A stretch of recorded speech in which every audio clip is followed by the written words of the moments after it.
Hello and welcome to another Modswell video. I'm your host Maxwell. Today we're going to be taking a look at my top 5 mods of the week, and once again each of these are available for Xbox and PC.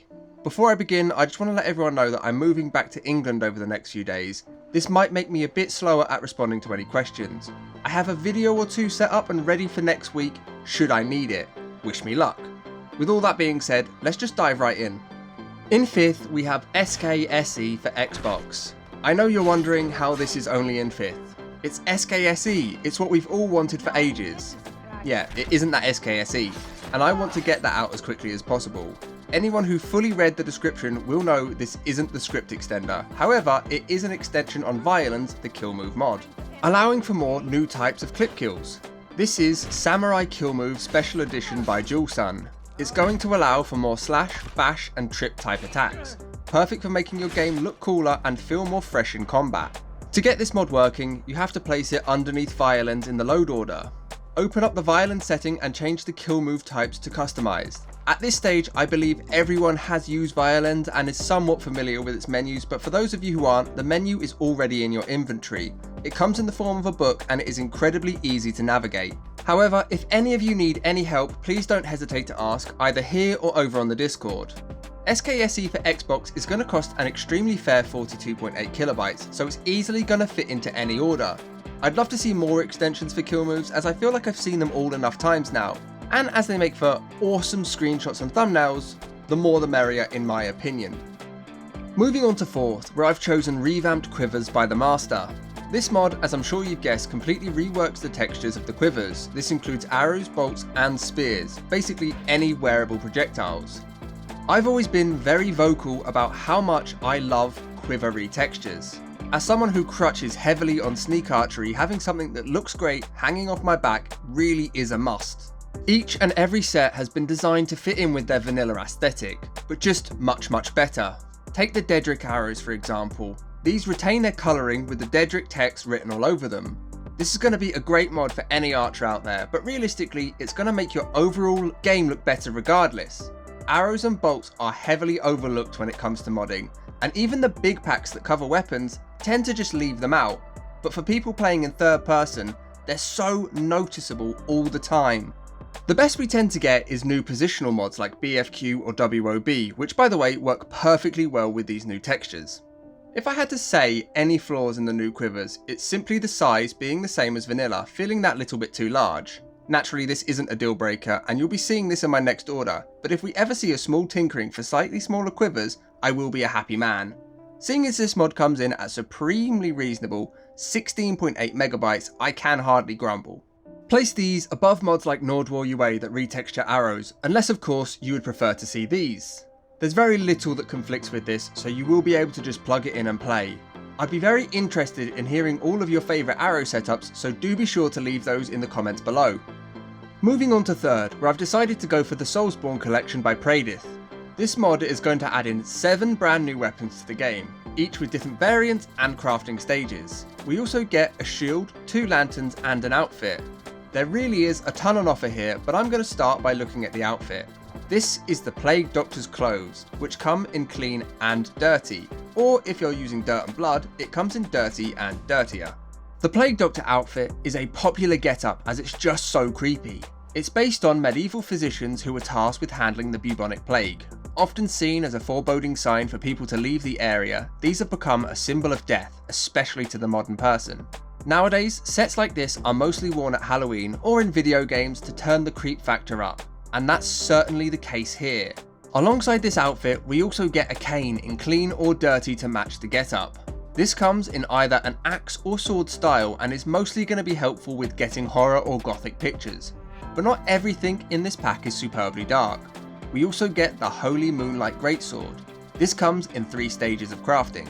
Stage 1 is a heavy greatsword. Stage 2 is the Moonlight Greatsword, which has a pulsating glow, and finally Stage 3, the Holy Moonlight Greatsword, which comes complete with glows and special effects. You'll be able to get these in either one or two-handed as well, but be aware that the one-handed has a reduced swing speed. It's still a beautiful weapon however you use it. In this pack we also get Artorius' sword and shield, the Beast Razor, the Dragon Slayer's Crescent Axe, the Ithril Straight-Sword, Ludwig's Greatsword, the Molten Ring Greatsword, the Rakuyu, and the Saw Cleaver, so there really is plenty of depth for you to choose between here. These will set you back a more than fair 63.1 megabytes for the 1K version, or 144.3 for the 2K version.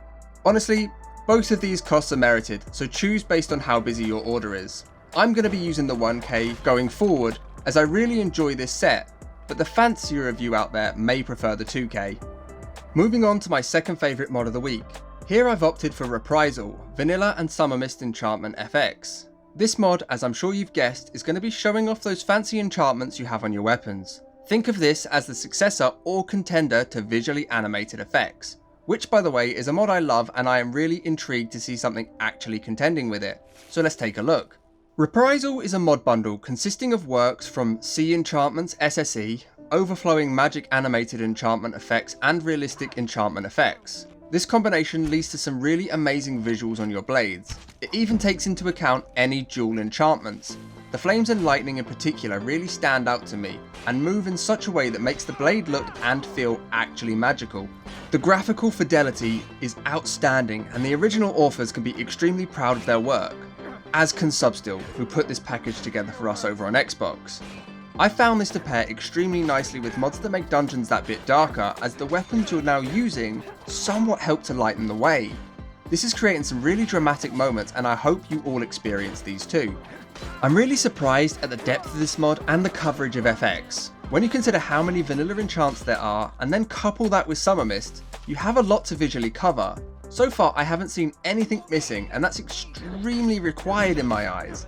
It's the kind of mod that once you've tried it you won't turn back, and for 4.1 megabytes that is insanely achievable. Naturally, you'll need to also be using the Summermyst mod, which is a further 10.3 megabytes, but most people I know are already using this. I'm waiting to see if any patches for mods like Reliquary of Myth come out, however at the time of recording this is not the case. So for now, simply slot this mod in with your weaponry textures or mechanics depending on how you like to order, and just enjoy the ride. Finally, it's time for my top mod of the week, and this one is going to come as no surprise. I have gone for Enaision's Valravn Integrated Combat of Skyrim. This is a full combat overhaul much like Enaision's Wildcat and Smilodon. This however is the more vanilla friendly edition that looks to improve on Skyrim's base functionality rather than adding in brand new mechanics. In this mod we are getting balance improvements with stamina being a key factor of combat, all bundled in a scriptless and safe to install mid-save file. The AI has been tweaked for more realistic interactions with the player depending on the class of character you're fighting.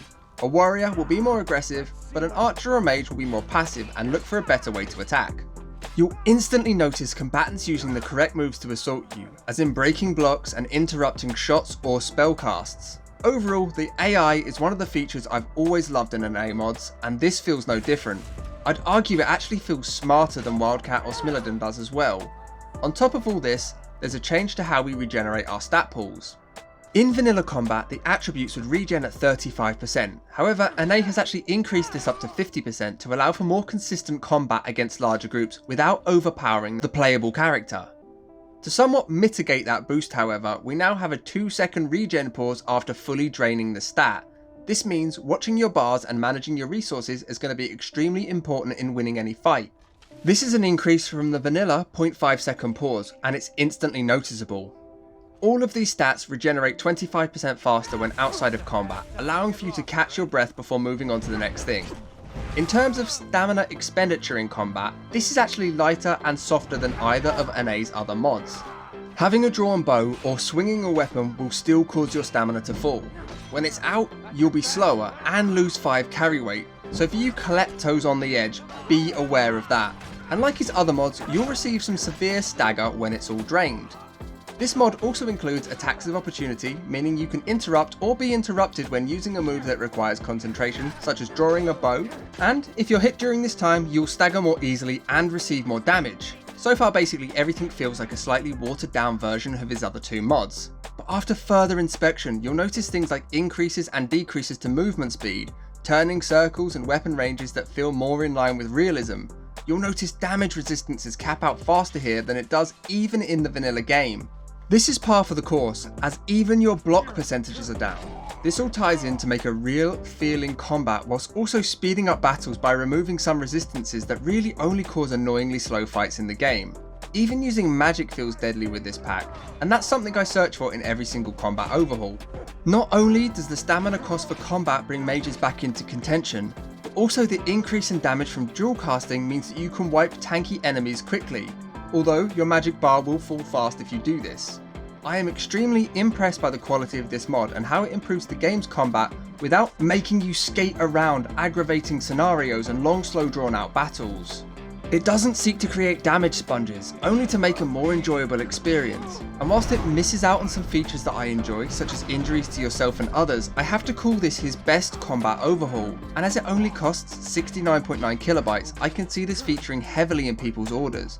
Not that combat overhauls take up too much room. But this leaves me with a question. How do you improve your combat, and what are your first thoughts of this mod? Let me know in the comments below.